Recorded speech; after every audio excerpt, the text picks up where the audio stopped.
काल विभाजन, काल का विभाजन, ये जो सृष्टि है, जो हमारा शरीर है या जो आंखों के सामने संसार है, ये काल के अधीन है, काल के अनुसार, यानी काल में ही, समय में ही विभाजन होता है। जैसे एक कोई मनुष्य है, वो अपना जीवन जी रहा है, कभी इसमें ही कोई कैसा समय आ जाता है, कोई कैसा ही समय आ जाता है, कोई बड़ा सुंदर सुख देने वाला, आनंद देने वाला, लाभ देने वाला, पुण्य बनाने वाला समय आ जाता है, कभी इसमें हानि देने वाला, कष्ट देने वाला समय, इसको ही काल कहते हैं। इस काल का ही विभाजन कैसे काल के मुंह में ये सारा कार्य हो रहा है। तो यहाँ ब्रह्मांड का सूक्ष्म अंश परमाणु है। ब्रह्मांड का सूक्ष्म अंश परमाणु माने बहुत छोटे छोटे इसमें अवयव हैं, तत्व हैं, उनसे ये चुन चुन के बना हुआ है। परमात्मा इस परमाणु से भी सूक्ष्म और ब्रह्मांड से भी विशाल है। ये ब्रह्मांड तो ऐसा है, अभी कैसा बताया मैंने, बहुत छोटे छोटे समयों से बना हुआ है, बहुत छोटे छोटे समयों से बना हुआ है। कभी आदमी 1 मिनट खाने के लिए लेट हो गया, ये भी इसमें छपा हुआ है। आदमी अभी यहाँ है, 1 मिनट बाद कहाँ है, ये भी इसमें छपा हुआ है। तो इसको ही सूक्ष्म सूक्ष्म परमाणु के अनुसार ये समय यानी ब्रह्मांड रचा हुआ है, काल रचा हुआ है, ये काल है। लेकिन परमात्मा इससे भी सूक्ष्म है, परमात्मा इससे भी सूक्ष्म है। जो इस शरीर के इस ब्रह्मांड के कण कण में व्याप्त है, वो परमात्मा इस परमाणु से भी सूक्ष्म है और ब्रह्मांड से भी विशाल है। सूक्ष्म भी है, लेकिन ये जो आंखों के सामने ब्रह्मांड दिखाई दे रहा है, जो तुमने शरीर धारण कर रखा है, इससे भी विशाल है। सूक्ष्म भी है, इसके अंदर कण कण में वास भी कर रहा है, लेकिन इससे तो कई कितने ही हजारों करोड़ों अरबों खरबों गुना विशाल है। उस सूक्ष्म परमाणु में अनंत शक्ति विद्वान है।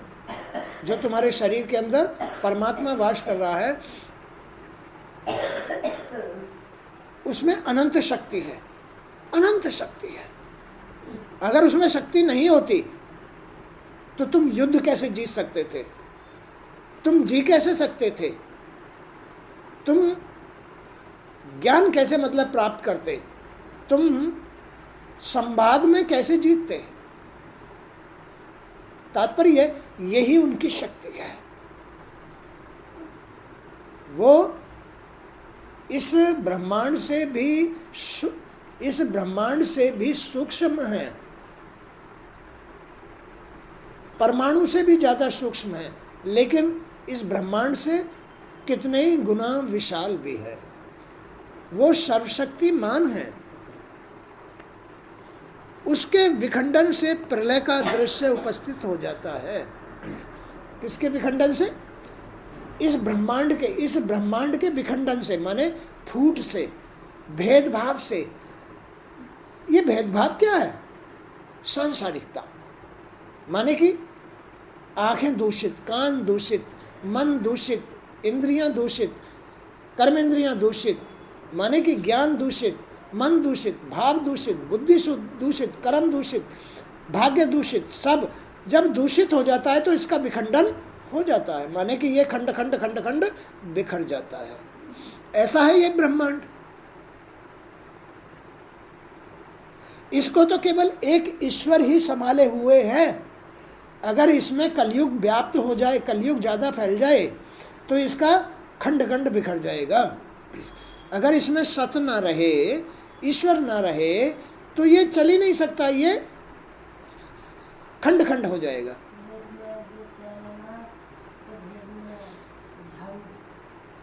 हाँ, जैसे झाड़ू जो है भेद में खुल करके एक एक करके बिखर जाती है, ऐसे ही ये शरीर भी भेद में माने मोह में माने सांसारिकता में खंड खंड हो जाता है। जहाँ सुमत वहाँ संपत न, जहाँ कुमत वहाँ विपत निधान। केवल सुमत में ही श्री हरि इसको जोड़े रखते हैं, चलाते हैं, सुमत में जोड़ कर रखते हैं। वह असीम शक्ति परमात्मा की ही शक्ति है। इसका बिखर जाना भी परमात्मा की शक्ति है और इसके जुड़े रहना भी परमात्मा की शक्ति है। परमात्मा इस ब्रह्मांड का मूल है, इसको चलाने वाला है। अगर वो बिखर रहा है तो कैसे बिखर रहा है? भेद में मोह में बिखर रहा है, भेद में मोह में बिखर रहा है।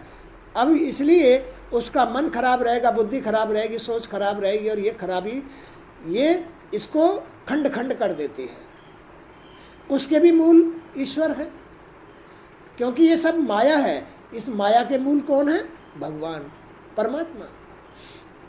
और इसको सुख देना, आनंद देना उनका ही काम है।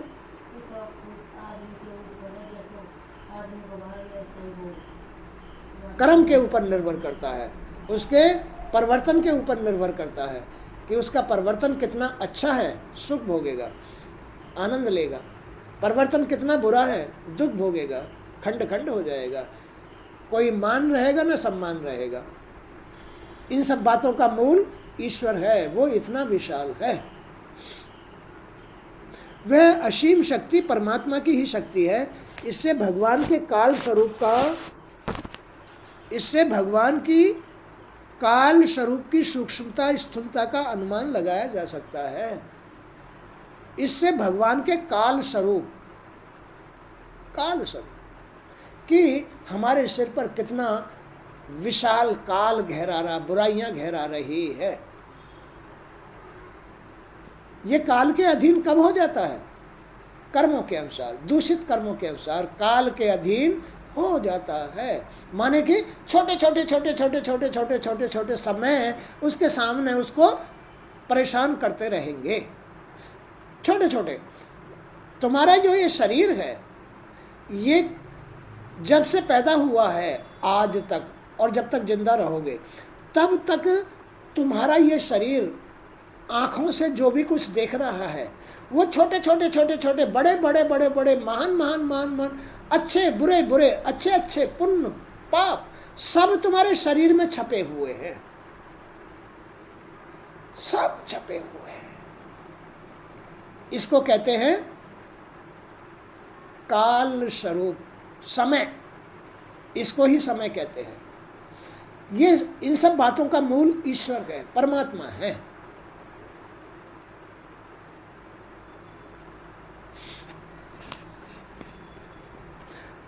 अब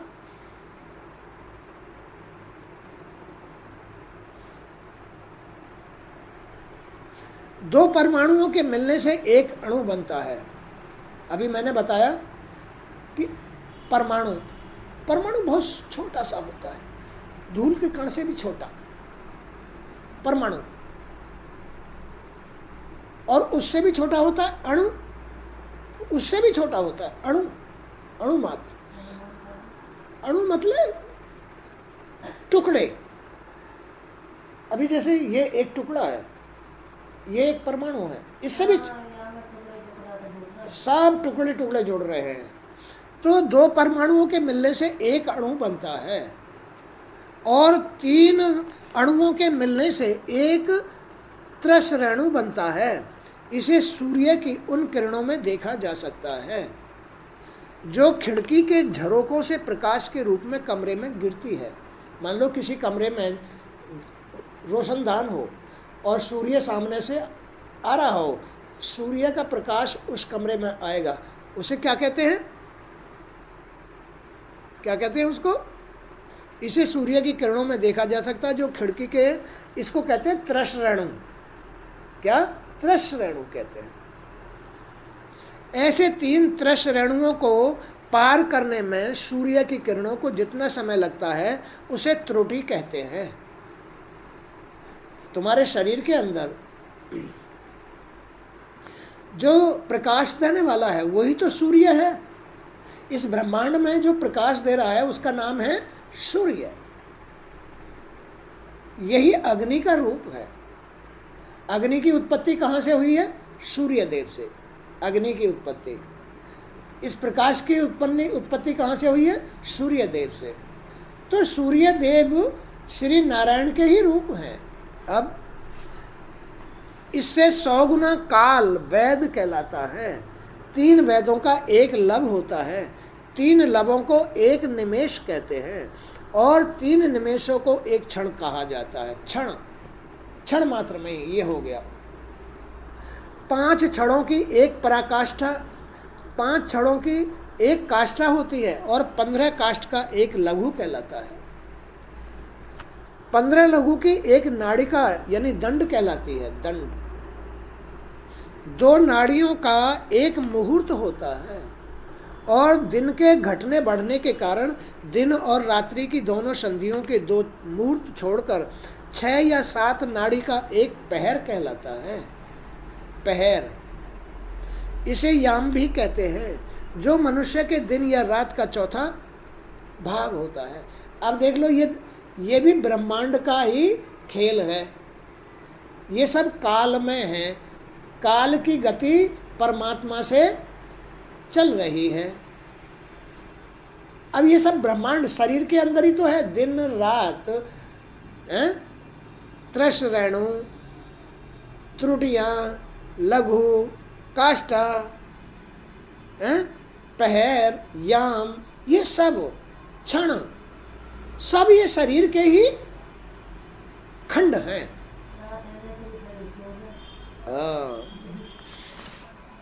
तो 4 पहर के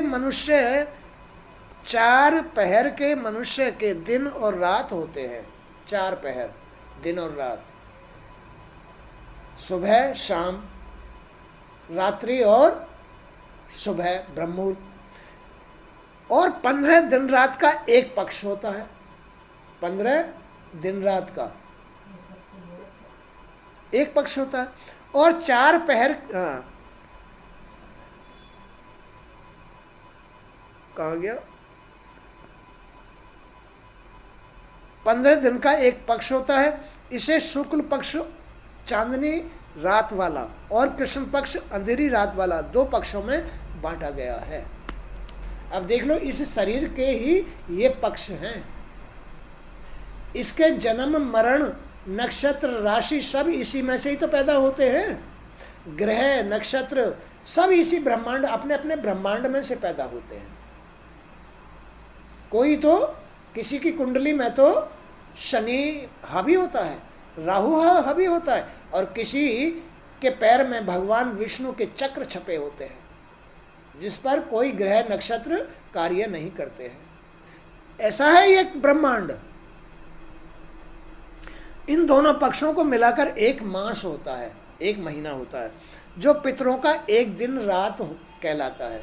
पितरों का एक दिन रात कहलाता है। 2 मास की एक ऋतु और 6 मास का एक अयन होता है। 6 मास का एक अयन, अयन कहते हैं पक्ष, साल का पक्ष, एक अयन। अयन एक वर्ष में 2 दक्षिणाएं और उत्तरायण होते हैं। ये दोनों अयन मिलकर देवताओं का एक दिन रात होता है। मनुष्य लोक में एक वर्ष 12 मास का होता है। एक वर्ष 12 मास का। ऐसे 100 वर्ष की मनुष्य की परम आयु मानी जाती है। इस मनुष्य की आयु कितनी है? 100 वर्ष केवल। अब 100 वर्ष भी नहीं जीता।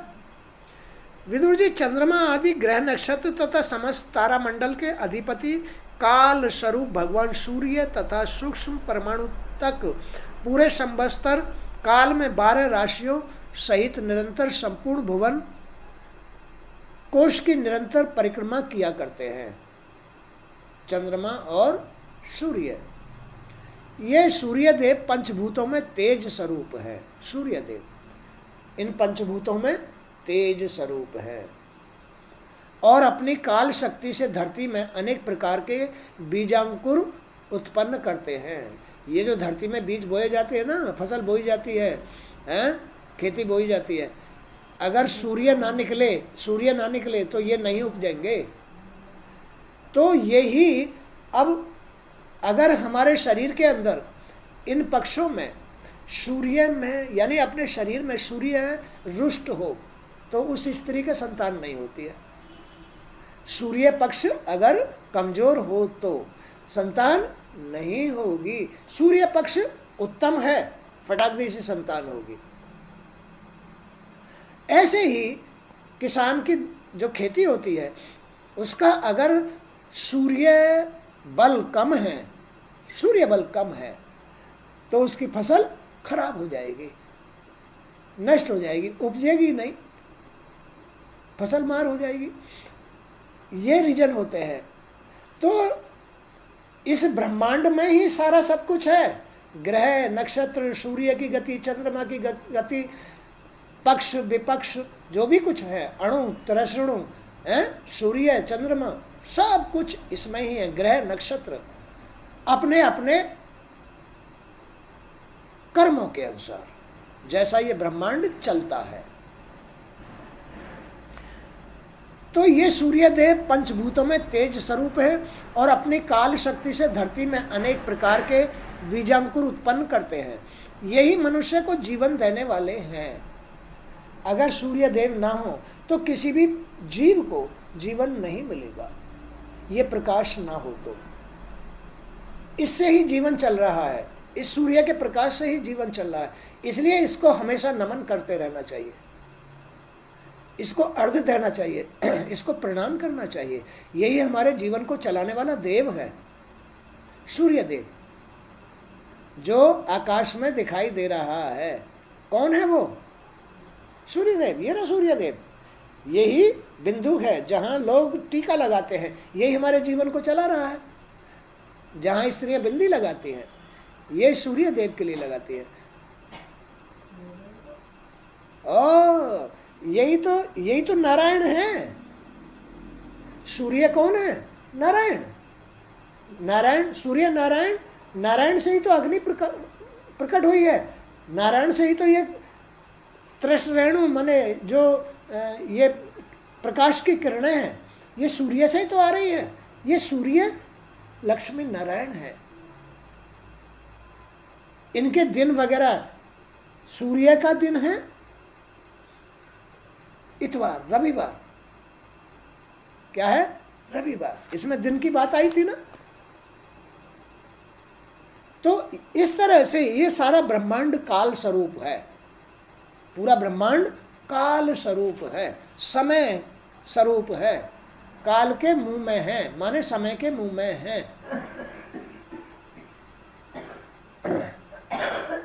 तो ये सूर्यदेव पंचभूतों में तेज स्वरूप है और अपनी काल शक्ति से धरती में अनेक प्रकार के बीजांकुर उत्पन्न करते हैं। यही मनुष्य को जीवन देने वाले हैं, जीवों का कल्याण करने वाले हैं और उनकी आयु को क्षय भी करने वाले हैं, माने घटाने वाले हैं। रोज हर मिनट सेकंड उनकी आयु घट रही है। मुनिवर, आपने देवता, पितर, मनुष्य की परमायु का वर्णन तो किया। अब आप उन शनकादि ज्ञानी ऋषियों की आयु का भी वर्णन कीजिए जो तीनों लोकों से बाहर अधिक काल तक रहते हैं। तीनों लोकों से बाहर अधिक काल तक रहते हैं, क्योंकि ज्ञानी और सिद्ध लोग अपनी योग सिद्धि दिव्य दृष्टि से काल की गति का अलंकार करके संसार को देखते रहते हैं। इस काल के चक्र में नहीं आते हैं तो कौन नहीं आते, जरा बताओ? जो नारायण स्वरूप ज्ञानी सिद्ध महापुरुष ऋषि मुनि योगेश्वर होते हैं वो इस काल के चपेट में नहीं आते हैं। और भाई यहाँ तो जो है ना, धूल का कण भी काल की चपेट में है। चाहे बच्चा हो, चाहे बूढ़ा हो, चाहे पक्षी हो, पशु हो, सब काल की चपेट में है। बोलो है नहीं है? अब काल की चपेट में कौन नहीं है? नारायण। जो नारायण स्वरूप ज्ञानी पुरुष हैं, जो योगेश्वर हैं, जो भगवान की महिमा जानते हैं, लीला जानते हैं, वो काल की चपेट में नहीं होते हैं।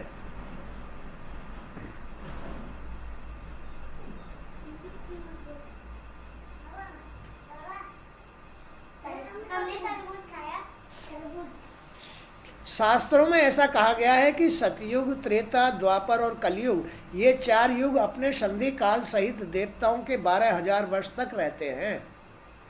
अनुपात में इन चारों युगों में 4, 3, 2 और 1 सहस्त्र वस्तु दिव्य वर्ष हैं, और प्रत्येक में जितने 1000 वर्ष होते हैं उससे दुगने 100 वर्ष उनके संधि काल में होते हैं। अगर ये खंड खंड हो जाए ना, बिखर जाए, तो बड़ा मुश्किल हो जाता है जुड़ना। अगर ये खंड खंड हो गया तो बड़ी मुश्किल से जुड़ पाता है, कई हजारों साल लग जाती है, फिर नहीं जुड़ेगा, बड़ा मुश्किल जुड़ेगा, जुड़ा भी नहीं। इसलिए इसमें श्री हरि जो तुम्हारे इस ब्रह्मांड के मूल हैं, उनकी शरण में रहना अनिवार्य होता है। भाव भक्ति धारण करना जरूरी होता है। ये शरीर अगर खंड खंड हो गया तुम्हारी गलतियों से, तुम्हारी भूलों से, तो फिर न जाने कितने हजारों अरबों वर्षों तक ये बिखरा पड़ा रहेगा, बिखरा पड़ा रहेगा। है? कोई घर अगर खंडर हो जाए और उसका कोई धनाधोरी ना हो तो वैसे ही पड़ा रहेगा ना, तुम्हारी आंखों के सामने है।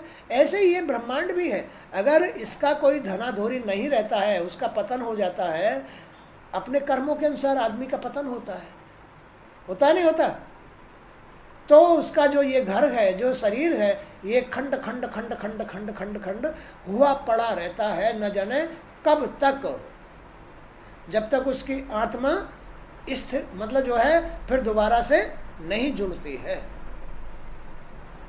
सब कुछ खंड खंड हो जाता है। जब तक ये शरीर ब्रह्मांड दोबारा से नहीं बनेगा, तब तक वो खंड खंड हुआ पड़ा रहेगा। जैसे टूटा हुआ खंडर, अगर उसको नहीं तैयार किया गया, नहीं बनाया गया, तो फिर वो खंड खंडी पड़ा रहेगा। ऐसे ही ये शरीर भी खंड खंड हुआ पड़ा रहता है। तब जाकर के कहीं अरबों खरबों साल में श्री हरि को उस अंश के, उस आत्मा के विषय में ध्यान होता है, तब उसे फिर दोबारा से मानव योनि दी जाती है। उसको 84 लाख योनियां कहते हैं। खेल समझ में आ गया? ऐसा है ये खेल। आज का सत्संग यहीं तक। जय श्री कृष्ण।